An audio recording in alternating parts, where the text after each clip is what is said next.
To film Pioneers of the Deep, director Bertrand LOYER had two huge challenges: telling the story of the creatures that live around the world's deep-sea volcanoes, and filming an extremely rare event, the actual creation of a volcanic island.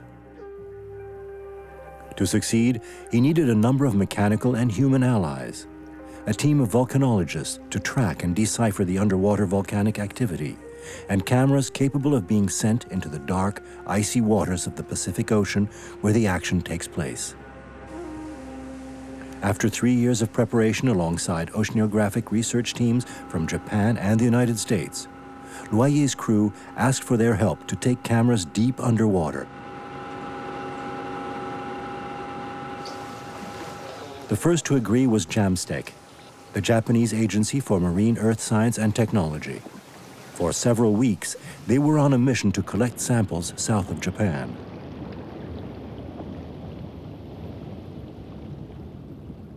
This strange metal cube is called an ROV, for Remotely Operated Vehicle. Controlled from the surface, it's a robot that can be sent into hostile or deep waters. It's connected to the ship by an umbilical cord powered by a module which minimizes the movements of the sea. The cord includes a fiber optic cable and delivers 1,000 volts of electricity.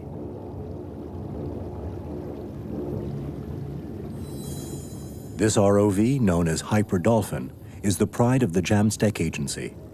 Crammed with high-tech instruments, it's used for exploring the abyss and bringing back samples.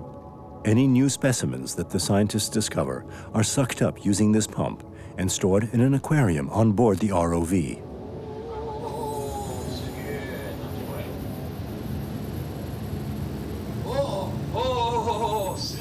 But for the filmmakers, the crucial part of the ROV is its vision. A high-definition camera and 3,000 watts of lighting to scour the depths.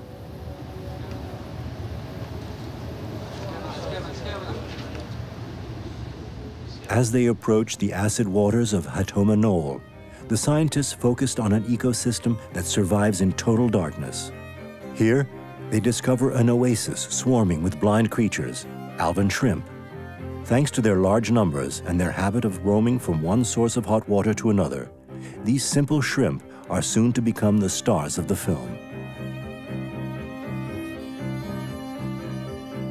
Soon after, several seismographs in the West Pacific pick up unusual vibrations. Using triangulation, American geologists calculate the source to the north of the island of Guam.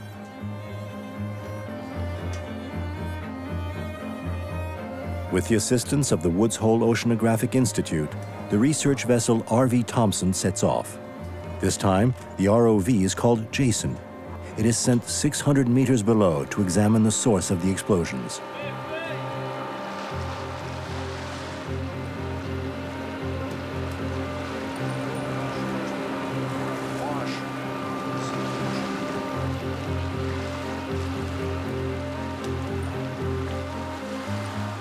The shrimp mass together on the slopes of an underwater hill.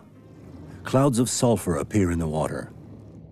The underwater microphone saturates with the deafening sound of the explosions. And by navigating up the hill, fighting the strong currents, Jason's cameras capture a world first, the eruption of an abyssal volcano.